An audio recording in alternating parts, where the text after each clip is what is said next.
Good morning आप सबको। Husband wife motivational channel में आप सबका वेलकम करती हूँ। तो आप लोगों को बताया गया था कि पिछली वीडियो जो मैंने पहली वीडियो बनाई थी, तो उसमें मैंने ये लिखा हुआ था कि आज की मेरी वीडियो जो होएगी, यानी कि दूसरे नंबर पर जो मेरी वीडियो है वो ये है कि पति की इज्जत के साथ ही पत्नी की इज्जत है, या पत्नी की इज्जत के साथ ही पति की भी इज्जत है। आज मैं आप लोगों को अपनी वीडियो के बीच में अपनी सच्चाई बताऊंगी। तो मेरी सच्चाई के साथ साथ आप लोगों को बहुत मोटिवेशन मिलेगा, और जितनी भी औरतें इस वीडियो को देखेंगी उन सबके लिए बहुत ज़्यादा मोटिवेट वीडियो होएगी। तो मैं यही कहूँगी कि आप इस वीडियो को लाइक कीजिए, सब्सक्राइब कीजिए और शेयर ज़रूर कीजिए। पतियों के लिए इसमें सीख होएगी, यानी कि एक शिक्षा वाली वीडियो है, और इसी के साथ पत्नियों के लिए प्रेरक वीडियो, यानी कि उनको मोटिवेट मिलेगा कि हाँ भाई, एक पत्नी ने इतना संघर्ष किया है। तो शुरू करती हूँ इस वीडियो को। थैंक यू, गॉड ब्लेस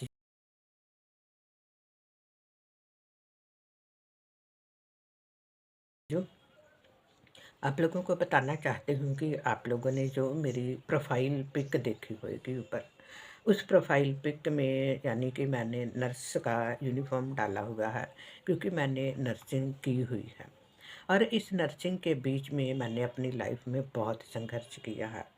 माँ बाप ने अपना काम पूरा कर दिया, माँ बाप ने सारे कामकाज को पूरा करके और पढ़ाया लिखाया, हॉस्टल में पढ़ाया मुझे। और हॉस्टल में आप लोग जानते हैं कि फ़ीस भी बहुत होती है, और मैं अकेली बहन हूँ।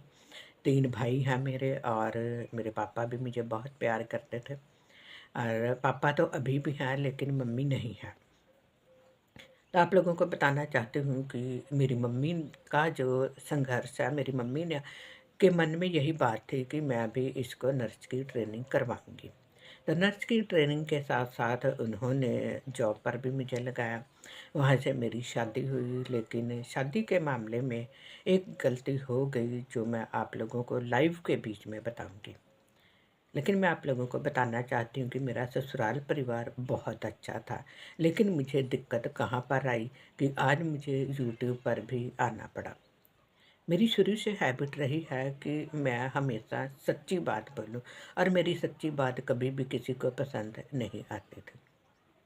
और जब सच्ची बात किसी को पसंद नहीं आती तो हम दुनिया में हर किसी का विरोध सहते हैं, और सहना भी पड़ता है। सबसे बड़ी बात यह है कि जब पति का साथ नहीं होगा ना, तो फिर औरत के लिए बहुत मुश्किल है। लेकिन मैं एक बात ज़रूर कहना चाहती हूँ पतियों को, कि अगर पत्नी का साथ आप नहीं देंगे ना, तो दिक्कत आपको ही आएगी। सबसे बड़ी बात तो ये है कि ख़ास तौर से वो वाला पति जो कि नशा करता है। और नशा करने वाला पति जो होता है ना, पूरी दुनिया उसका साथ ज़रूर देगी, लेकिन उसकी पत्नी को कोई भी साथ देने वाला नहीं होता, भले ही वो कितना भी संघर्ष कर ले, भले ही वो कितनी भी सच्ची क्यों ना हो। ये तो आजकल आम बात हो चुकी है। अब मैं आप लोगों को बताना चाहती हूँ कि मैंने पूरी उम्र जॉब भी की है, लेकिन मैं उस खुदा का धन्यवाद करती हूँ कि जिसने मेरा साथ दिया है। मैंने अपने पति को छोड़ने की कोशिश ज़रूर की थी, मेरे माँ बाप ने भी मुझे बहुत बोला था, लेकिन ना जाने खुदा की क्या मर्ज़ी होती थी कि नहीं छोड़ पाई। लेकिन मेरे माँ-बाप को पता था कि हमने अपनी बेटी को ट्रेनिंग करवाई हुई है, जॉब करेगी और अपना आराम से काम कर सकेगी। और मैं जॉब करती रही, मेरे बच्चों का साथ भी परमेश्वर ने बहुत दिया, खुदा ने बहुत साथ दिया मेरे बच्चों का भी। और आज आप लोगों को बताना चाहती हूँ कि मेरी दोनों बेटियाँ भी शादीशुदा हैं, आगे उनके भी बच्चे हैं, दोनों के पास एक-एक लड़का और एक-एक लड़की है। इसी के साथ मेरा एक बेटा है, और बेटे की भी शादी हो चुकी है। लेकिन दिक्कत ये है कि मेरा जो बेटा है उसने हमें शादी होते ही हमें छोड़ दिया था। हम लोग नहीं जानते कि उनके मन में क्या बात आई थी और क्या नहीं बात आई थी। तो पहले दिन से ही मेरी बहू जो थी उसने मतलब बोली नहीं हमारे साथ। बात ही नहीं की। यहाँ तक कि जो रस्म होती है ना, कहते हैं चौके में यानी कि चौके चढ़ाना, वो भी रस्म पूरी नहीं कर पाए हम लोग। तो मैं देखती रहती थी कि क्या बना और क्या नहीं, लेकिन ना जाने क्यों मैंने अपनी लाइफ में बहुत संघर्ष किया और मैं डामाडोल नहीं हुई थी। मेरा बेटा अपने आप ही अलग हुआ और 1 साल में वो 4-5 बार अलग हुआ। अपने आप घर में आता था, अपने आप ही घर से वापिस से चला जाता था और हमने कभी भी कुछ भी नहीं कहा था। लेकिन कहते हैं ना कि अगर पति-पत्नी एक-दूसरे की इज़्ज़त करेंगे ना, तो जो बेटा होता है वो भी घर में इज़्ज़त करने वाला बनता है। अब जिस तरीके के साथ उसने अपने बाप को देखा, उसी तरीके के साथ उसने भी किया। लेकिन आज मैं इस बात के लिए धन्यवाद ज़रूर देती हूँ उस खुदा का कि मेरा बेटा अपनी पत्नी के साथ बिल्कुल खुश है, क्योंकि उसने अपने परिवार का संघर्ष देखा। छोड़ दिया है उसने, सबको छोड़ दिया है। लेकिन आप लोगों को बताना चाहती हूँ कि आज मेरा बेटा अपनी पत्नी की पूरी इज़्ज़त करता है। चाहे वो गलत हो, चाहे वो सही हो, और भले ही वो हमारे साथ बातचीत नहीं करता, लेकिन एक बात हमेशा मैं याद रखती हूँ कि अगर पति जो है वो अपनी पत्नी की इज़्ज़त करेगा, तो पति को भी इज़्ज़त मिलेगी। पति का साथ पूरा परिवार उसका ज़रूर देगा। भले ही पत्नी का साथ कोई ना दे। अब आप लोगों को मैं एक और सच्चाई बताना चाहती हूँ, आप लोग इसको पूरा ध्यान से सुनिए। मेरे जो पति थे उनको चोट लग गई थी, पिछले साल की बात है। 35 साल मैंने बहुत मुश्किल से गुजारे हैं उनके साथ, लेकिन मैं मतलब गलत नहीं हुई, क्योंकि खुदा ने मेरा साथ दिया। और पिछले साल उनके चोट लग गई थी, गिर गए थे काम करते वक़्त, और 15 मई 2024 को जब उनको चोट लग गई थी, तो उनकी चोट के बीच में ही मैंने फिर उनको सँभाला। 32 सेक्टर है चंडीगढ़ में, वहाँ से भी जवाब दे दिया। यहाँ पर पहले लेकर गए थे, हमारे गाँव के पास एक हॉस्पिटल है, इंडस हॉस्पिटल, वहाँ पर भी इन्होंने बिल्कुल फर्स्ट एड तक भी नहीं की थी। और उसके बाद दूसरे नंबर पर लेकर गए थे फतेहगढ़ साहब, और उन्होंने जवाब तो नहीं दिया था, लेकिन उन्होंने ये बात बोली थी कि इनके 3 ऑपरेशन होंगे और 3 ऑपरेशन के साथ हम लोग इनका जो बाजू का है वो काम कर देंगे, तो लेकिन बाकी जो रीढ़ की हड्डी की चोट है वो आपको पीजीआई या 32 लेकर जाना पड़ेगा। तो मैं तो कभी ना तो मैं कभी पीजीआई गई और ना ही कभी मैं 32 गई, जबकि मैंने चंडीगढ़ में जॉब की हुई है नर्सिंग सुपरवाइज़र की। लेकिन मुझे पीजीआई कभी भी मतलब जाने की नौबत नहीं आई, और इस बात के लिए मैं धन्यवाद करती हूँ। तो हमने बोल दिया कि ठीक है 32 सेक्टर में भेज दो। जब 32 में लेकर गए, वहाँ पर मैं जानती हूँ कि मैंने उनके साथ पूरी नाइट कैसे निकाली। एक बंदा स्ट्रेचर के ऊपर लेटा है और उसको सँभालना बहुत मुश्किल है। और मैंने अपने दूसरे चैनल पर वो सारी वीडियो डाली हुई हैं, सच्ची गवाह प्रवीण। अगर किसी ने देखना हो तो आप उस चैनल को खोल कर देख सकते हैं, सच्ची गवाह प्रवीण यूट्यूब चैनल को। उसके ऊपर बाइबल रिलेटेड वीडियो हैं। और मैंने ये मोटिवेशनल स्पेशल वीडियो इसलिए बनाना शुरू किया था, ताकि औरतों की जो लाइफ है वो भी बढ़िया हो जाए, और इसी के साथ पतियों को भी कुछ शिक्षा मिले।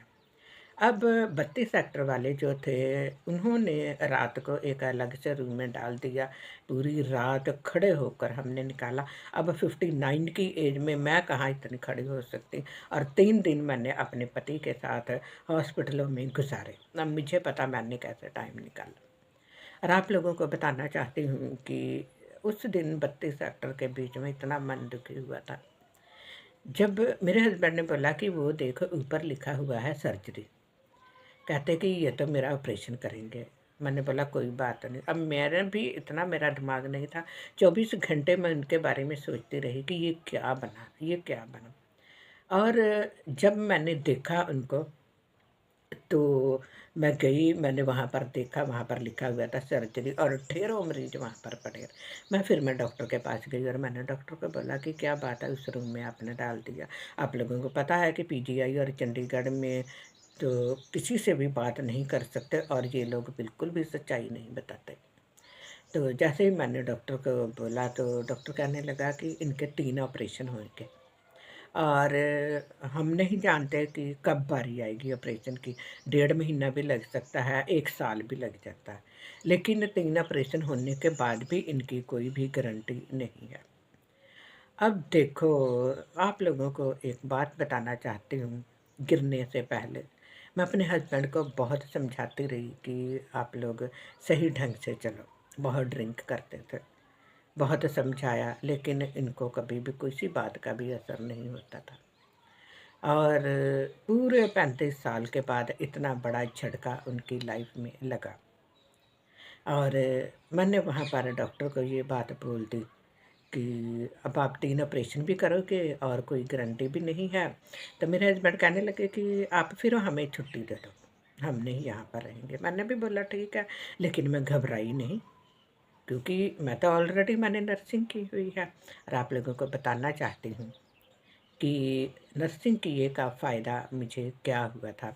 मैं घर में लेकर आ गई उनको, और घर में मैं आप लोगों को बताना चाहती हूँ, मेरी दोनों बेटियाँ भी आ गई थी। और बेटियां भी आई, और बेटियों ने अपने मन में ये बात ठान ली थी कि हम तब तक यहाँ से नहीं जाएंगे जब तक हमारे पापा नहीं चलेंगे, चलना फिरना नहीं शुरू करेंगे। और सच आप लोगों को बताना चाहती हूँ कि जून में आप लोग जानते हैं कि बच्चों की छुट्टियाँ होती हैं, और उनके बच्चों की छुट्टियाँ थी। लेकिन 15 दिन पहले ही ये काम हो गया था। वो उसी दिन आ गई, दामाद भी आ गए, और सचमुच में 15 दिन भी नहीं लगे थे कि मेरे हस्बैंड ने नीचे पैर लगाया। अब उन्होंने मेरे साथ लाइफ में क्या कुछ किया ये खुदा जानता है, लेकिन मैंने उनके साथ लाइफ में क्या किया ये भी खुदा जानता है। मेरा संघर्ष जो था, पहले मैंने 35 साल का संघर्ष किया उनके साथ। ठीक है, कोई भी चीज़ मैं खरीदती थी तो हमेशा एक ही बात बोलते थे, ये क्या करनी थी, ये तो फालतू पैसे, खुद तो लेकर नहीं देते थे, खुद नहीं लेकर देते थे, मैं खुद ही लेती थी। और आप लोगों को बताना चाहते कि उस समय जितना भी सामान मैंने खरीदा था, इन दिनों के बीच में जब उनको चोट लगी थी तो उन चीज़ों की ज़रूरत पड़ी।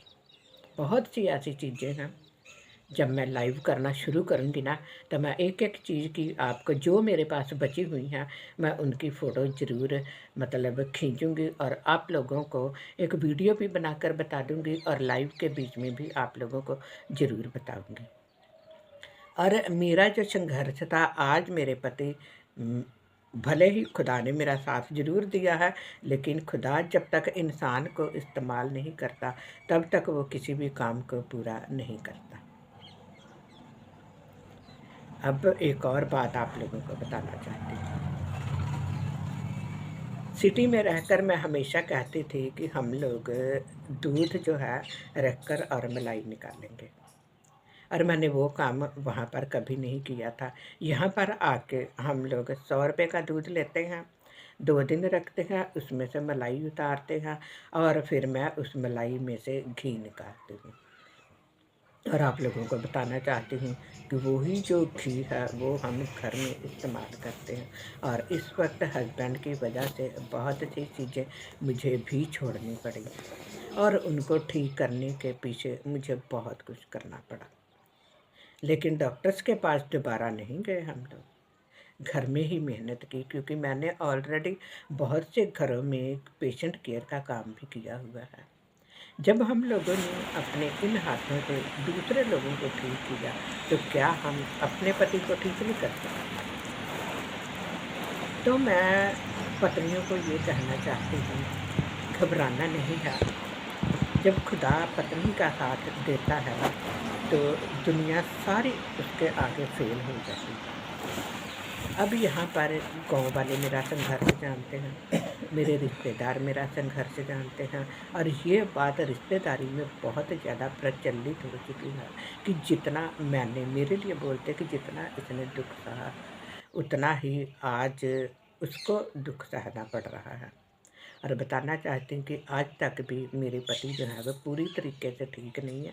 ठीक हो गए हैं, काम पर ज़रूर जाते हैं, लेकिन कहते हैं ना कि एक दाग लग गया है, शरीर में एक दाग लग चुका है कि हाँ भाई, अगर इंसान सही नहीं चलता था तो आज उसके इतनी बड़ी चोट लगी हुई है। लेकिन फिर भी मैं धन्यवाद करती हूँ उस खुदा का कि उसने मेरी भक्ति का साथ दिया है और मुझे भक्ति करने का बहुत ज़्यादा संघर्ष के साथ साथ की जो भक्ति है उसका फल मिला है। और ये कुछ वीडियो देखिए आप लोग, मलाई से मैंने घी बनाया और इनके लिए ही मैं स्पेशल मतलब एलोवेरा घर में लगाया हुआ है और एलोवेरा की सब्ज़ी मैं इनके लिए बनाती हूँ। यानी कि मुझे बहुत कुछ पता ही नहीं था किचन के काम के लिए, तो मुझे बिल्कुल कुछ भी नहीं पता था क्योंकि पूरी लाइफ हॉस्टल में मैंने निकाली और पूरी लाइफ हॉस्टल में निकालने की वजह से मुझे कुछ भी नहीं पता था। और हमेशा इस बात को याद रखें, भले ही हम लोग अलग रहे हैं, हम थोड़ा सा समय कभी इकट्ठे कभी अलग कभी इकट्ठे, हमने इस तरह का समय निकाला, लेकिन पत्नी का साथ देने की वजह से पति चंगा हो गया। लेकिन पति जब पत्नी का साथ नहीं देता, दुनिया वालों की वजह से पति को ही दुख सहना पड़ता है, पत्नी को दुख नहीं सहना पड़ता है। पत्नी को लोगों की बातें ज़रूर सुननी पड़ती हैं, लेकिन जितना संघर्ष पत्नी कर सकती है उतना पति नहीं कर सकता। एक पत्नी अपने बच्चों को भी संभाल लेती है, नौकरी भी कर लेती है, घर का काम भी कर लेती है, लेकिन अगर पति की डिस्टर्बेंस है तो पति की वजह से पत्नी कुछ भी नहीं कर सकती। लेकिन आज फिर भी मैं खुदा का शुक्र करती हूँ कि मैं तंदुरुस्त हूँ। आज तक भी मुझे कोई भी दवाई नहीं लगी हुई। मेरे से कम उम्र की औरतों को भी दवाई लगी हुई है और मेरे से बड़ी उम्र की औरतों को भी दवाई लगी हुई है, और यहाँ तक कि मेरे ख़ानदान में भी ये काम चल रहा है। और ये जो चैनल आप इस पर जो वीडियो देख रहे हैं ना, ये सच्चाई मैंने उस चैनल पर अभी नहीं बताई, तो इसलिए मैंने स्पेशल ये जो वीडियो है बनाई है। अगर पता चल जाए तो मुझे कोई परवाह नहीं, लेकिन इसके साथ मैं और भी आप लोगों को बहुत सी बातें बताऊंगी, तो मैं नहीं चाहती कि ज़्यादा लंबी वीडियो बनाऊं। तो आप देखिए, बाकी मैं व्लॉग जो मैंने बना दिया है इसके साथ आप इस व्लॉग को देखिए, साइड में देखते रहिए और साथ में मेरी वीडियो को भी ध्यान से सुनते रहिए। मेरी लाइफ का जो संघर्ष है वो बहुत बड़ा रहा है। तो पत्नियों को मैं यही कहूँगी कि घबराना नहीं है, काम करो, कमाई करो, तो अपने आप ही सारा कुछ समय के अनुसार खुदा सब कुछ सही करता है। आज हम पति पत्नी ही घर में रह रहे हैं। सिटी में लुधियाना में हम लोग किराए के मकान में रहे हैं 35 साल। उसके बाद मैंने ही अपने हस्बैंड को बोला कि हम लोग गाँव जाएंगे। भले ही हमें एक ही कमरा, एक किचन है हमारे पास, चाहे हम जैसे भी हैं, लेकिन मेरी जो टेंशन है वो अब बहुत कम है, मुझे कोई भी टेंशन नहीं है। एक कमरा और है, उसमें मेरे देवर का बेटा रहता है। पूरी जगह ही हमारे पास है, हमारी जगह है। मेरे देवर ने यानी कि अपना हिस्सा लेकर बेच दिया था, उसकी डेथ हो चुकी है 2023 में, तब से ही हम यहाँ पर आ चुके हैं और उसी के बेटे के पास वो वाला कमरा है और वो नशा करता है। मुझे पता है कि मैं कैसे मतलब इस घर में झेल रही हूँ। तो संघर्ष, औरत संघर्ष कर सकती है और औरत को सफलता भी मिलती है। तो आगे और भी मैं बहुत कुछ आप लोगों को बताती रहूँगी, और वीडियो को ध्यान से देखिए, सुनिए और समझिए अच्छे तरीके के साथ। और आप लोग भी अपनी लाइफ के बारे में थोड़ा सा कमेंट ज़रूर बता दीजिए, कुछ भी आप कमेंट कीजिए। और मैं यही कहूँगी कि जिन्होंने अभी तक इस चैनल को सब्सक्राइब नहीं किया हुआ है वो भी इस चैनल को सब्सक्राइब ज़रूर कीजिए। और वीडियो अभी मैं कम इसलिए डाल रही हूँ क्योंकि अभी मेरे पास समय की कमी है। तभी और भी बहुत कुछ बताऊंगी मैं अपनी लाइफ के बारे में। मेरा पूरा 35 साल का जो संघर्ष रहा है वो सारा मैं आप लोगों को इस पूरे चैनल पर बताऊंगी। अभी तक मेरी फैमिली का मेरा कोई भी सब्सक्राइब नहीं है, इसमें किसी ने भी ना तो मैंने बताया अभी किसी को। तो इसलिए आप लोग इस चैनल को सब्सक्राइब ज़रूर कीजिए, पूरी वीडियो को ध्यान से देखिए।